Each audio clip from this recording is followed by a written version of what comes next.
नमस्कार प्यारे स्टूडेंट, आप सभी का एक बार फिर से स्वागत है आपके अपने यूट्यूब चैनल लेट्स डिस्कस में। प्यारे स्टूडेंट, आज हम आप सभी के लिए क्लास 9th का जो सामाजिक विज्ञान का वर्कशीट नंबर फर्स्ट है, जिसमें फ्रांसीसी क्रांति चैप्टर पढ़ेंगे। और यह वर्कशीट आपका 6 अप्रैल 2021 के लिए है, तो हम इसे प्रॉपर वे में डिस्कस करेंगे। विद्यार्थी यहाँ अपना नाम लिख लीजिएगा और अपने कक्षा अध्यापक जो आपके एसएसटी के टीचर हैं उनका नाम लिख लीजिएगा, ठीक है। तो आइए हम प्रॉपर वे में डिस्कस करते हैं। और ये आपका नए सेशन यानी 2021 से 2022 के लिए नए सेशन के लिए पहला वर्कशीट है आपका एसएसटी का, ठीक है। जो भी बच्चे क्लास 8th में थे वो अब 9th में आ चुके हैं, उनके लिए ये 9th क्लास की वर्कशीट है, ठीक है। तो चलिए हम स्टार्ट करते हैं। 18वीं सदी के उत्तरार्ध में फ्रांस, 18वीं शताब्दी के उत्तरार्ध में फ्रांस का क्या स्थिति था, ठीक है। तो देखिए, पहली बात, जो फ्रांसीसी समाज जो है ना, फ्रांसीसी समाज यानी फ्रांस की बात हो रही है, फ्रांस में जो रहने वाले लोगों की बात हो रही है, ठीक है। फ्रांसीसी क्रांति 1789 में हुई थी, उसकी बात हो रही है, ठीक है। तो 18वीं शताब्दी के उत्तरार्ध यानी कि 1775 से लेकर के इसके बाद का जो 1800 के करीब पहुंचने वाला जो ये टाइम पीरियड है, इस टाइम में जो फ्रांस में जो क्रांति हुई थी, फ्रांस की जो दैनिक स्थिति थी, फ्रांस के बारे में हमें जानने को इस ड्यूरेस्ट समय में, आप सोचिए जो इस समय में क्या स्थिति रहा होगा फ्रांस में, ठीक है। इसके बारे में हमें पढ़ना है, ठीक है। तो देखिए, फ्रांसीसी समाज जो है ना, इसमें 3 वर्ग में बटा हुआ था। जैसे कि हमारे यहाँ भी आप देख रहे होंगे, जैसे भारत देश में 4 वर्गों में बटा हुआ है, ब्राह्मण, क्षत्रिय, वैश्य और शूद्र। उसी तरह फ्रांसीसी समाज में समाज जो है ना 3 वर्गों में बटा हुआ था। प्रथम स्टेट्स, द्वितीय स्टेट्स, तृतीय स्टेट्स। तो आपको याद रखना, प्रथम स्टेट में कौन आते थे, तो पादरी वर्ग आते थे। आपको याद रखना है डियर स्टूडेंट, आपको याद रखना है। द्वितीय स्टेट में कुलीन वर्ग आते थे। कौन से? कुलीन वर्ग आते हैं। उसके बाद आपका तृतीय स्टेट में जो है ना, बड़े व्यवसायी, अदालती, कर्मचारी, वकील, किसान और कारीगर आते हैं, ठीक है। उसका छोटे किसान, भूमिहीन मजदूर, नौकर, ये सब भी आते हैं। चलिए, अब हम यहाँ पे ये देख पा रहे हैं जैसे कि 18वीं सदी के उत्तरार्ध में फ्रांस की सामाजिक और आर्थिक स्थिति कैसी थी। यानी कि 18वीं शताब्दी यानी 1775 के बाद, ठीक है, 1800 पुरने वाले जब होता था, 1799, 95, 89, इस सब में हम फ्रांस की जो आर्थिक स्थिति थी, आर्थिक स्थिति क्या है तो वहाँ की जो है ना टोटल जीडीपी यानी वहाँ कमाने वाले लोग और वहाँ के जो इनकम थी, ठीक है, उनकी बात किया जा रहा है, ठीक है। तो वहाँ की आर्थिक स्थिति कैसी थी, तो हम इसको समझते हैं। बुर्बो राजाओं के आलीशान जीवन के कारण खाली हो गया था राजकोष। वहाँ का जो शासक था बुर्बो राजा, ठीक है, उसका जो आलीशान जीवन था, उसकी वजह से वहाँ का जो राजकोष था, राजा होता है तो ऑब्वियसली उसका राजकोष होता है, उसके कारण वहाँ क्या हो गया, जो खाली हो गया था। आलीशान जीवन जीता था वो, एकदम बहुत ही आरामदायक जीवन जीता था, ठीक है। और दूसरी बात, लगातार युद्ध के कारण फ्रांस पर लगभग 10 से 12 अरब लिबरो का कर्ज हो गया। यानी कि लगातार युद्ध होने के कारण फ्रांस हमेशा युद्ध में शामिल होता था, ठीक है, जिसके कारण 10 से 12 अरब, उस समय जो फ्रांस की जो मुद्राएं थी वो लिब्रे थी, ठीक है। तो आपको पूछा भी जाएगा 1 मार्क्स में क्वेश्चन, फ्रांस की लिब्रा क्या थी, तो फ्रांस की जो मुद्रा क्या थी, तो लिब्रे थी, ठीक है। तो 10 से 12 अरब लिब्रे का कर्ज हो गया फ्रांस में।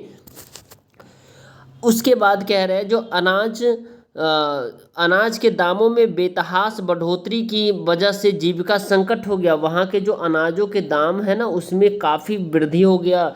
जैसे हमारे यहाँ गेहूँ, हमारे यहाँ चावल, हमारे यहाँ जो अनाज है उसका जो दाम कम है, उस समय अगर कंपेयर कीजिए जो 1700 और 1800 के बीच में जो है ना, उस समय में जो क्या हुआ होगा फ्रांस में, इमेजिन कीजिए। तो वहाँ जो अनाज के दामों में काफ़ी वृद्धि हुई, काफ़ी ज़्यादा कीमत हो गया। जैसे अभी हम पार्ले जी 5 रुपये का खरीद सकते हैं, जैसे हम ऑरेंज 5 रुपये का खरीद सकते हैं, उस समय और ज़्यादा महंगा हो गया था, 10 का 20 का हो गया होगा, ठीक है, एक अंदाज़ा लगा रहे हैं, ठीक है। और ऐसे ही हमें समझना है डियर स्टूडेंट। तो समाज में पहले और दूसरे वर्ग के लोगों का जन्म से विशेषाधिकार था। समाज में पहले और दूसरे वर्ग के लोगों को क्या था, वो जन्म लिया तो उसी में विशेषाधिकार है। जैसे कि हमारे भारत में ब्राह्मण, क्षत्रिय, ये कुछ लोग होते हैं जिनको क्या है, जो जन्म से ही अधिकार होता है, जो मतलब वो ऐसा है, वो जनरल में काउंट किए जाएंगे, वो SC ST OBC में नहीं काउंट होंगे। तो उसी प्रकार वहाँ के जो प्रथम और द्वितीय स्टेट्स के जो लोग थे, उन्हें जो है ना क्या था, जन्म से भी विशेषाधिकार यानी अधिक ज़्यादा अधिकार प्राप्त करना, उन्हें टैक्स नहीं देना पड़ता था। टैक्स का सारा भार तृतीय स्टेटस के लोगों को देना पड़ता था। उसके बाद पूरी आबादी का 90% किसान था, यानी कि अगर 100 इंसान को अगर हम काउंट करें तो जिसमें 90 जो 90 जो लोग हैं ना 90 वो किसान थे फ्रांस में। लेकिन 60% ज़मीन पर कुलीन, चर्च और तीसरे स्टेटस के अमीरों का अधिकार था। यानी कि जो 60% भूमि था ना, उस पे जो है ना किसका अधिकार था, कृषक जमीन पर कुलीन वर्गों का, चर्च जानते ही आप, जो क्रिश्चियन होते हैं, ठीक है, कुलीन वर्ग, तीसरे स्टेट्स के अमीरों का अधिकार था, राइट। तो आई होप आपको ये समझ में आ गया होगा डियर स्टूडेंट। तो चलिए अब इसमें जो क्वेश्चन है इसके सॉल्यूशन को एक एक करके हम देखते हैं, ठीक है। 18वीं सदी के उत्तरार्ध में फ्रांस का समाज कितने भागों में, 3 भागों में बटा हुआ था। पादरी वर्ग समाज के किस स्टेटस में आते थे, तो द्वितीय स्टेटस के। किन वर्गों के लोगों को जन्म से अधिकार था, प्रथम और द्वितीय स्टेटस के लोगों को था।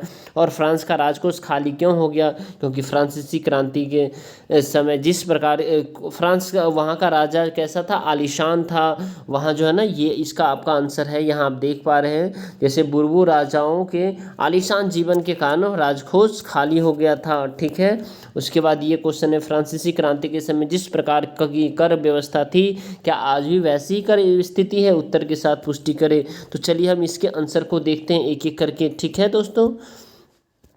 अगर आपको ये वीडियो पसंद आ रहा है तो लाइक से सब्सक्राइब कीजिए हमारे चैनल।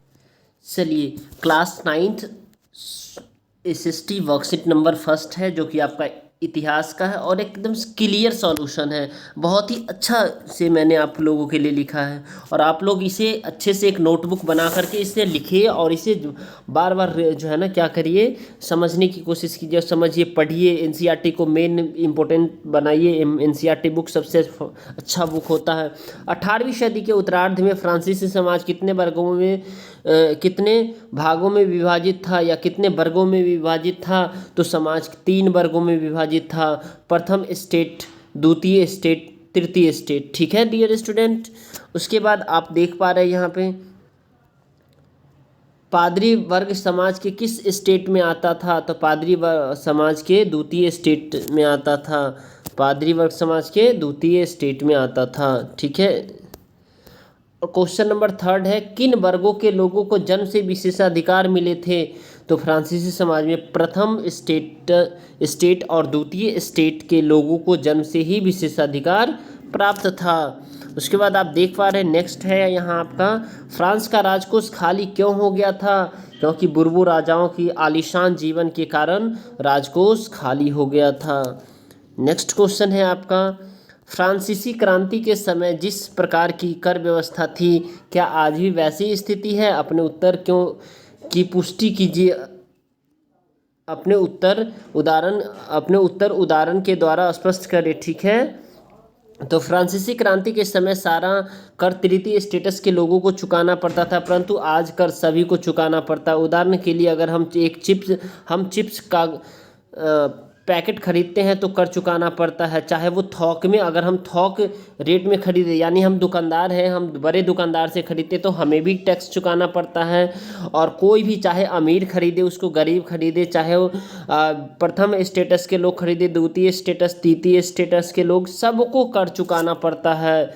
तो खरीदते हैं तो भी कर चुकाना पड़ेगा, जबकि फ्रांसीसी क्रांति में ऐसा नहीं था। चाहे वह कितना भी सामान खरीद लेना ही उसे खरीद ले, उसे कर चुकाना क्या है, खरीद ले ना। यहाँ पे आप खरीद ले और उसके बाद यहाँ पे ना लिखिएगा डियर स्टूडेंट, खरीद ले और उसे ना कर चुकाना पड़ता था, ठीक है, तो ना ही उसे कर चुकाना पड़ता था, सिर्फ तृतीय स्टेटस के लोगों को ही कर चुकाना पड़ता था। तो अगर आपको ये वीडियो पसंद आ रहा है तो इस वीडियो को आप लाइक कीजिए, हमारे चैनल को सब्सक्राइब कीजिए अगर हमारे चैनल पे नए हैं तो, और बेल आइकन को प्रेस कीजिए ताकि आपको लेटेस्ट नोटिफिकेशन मिलते रहे।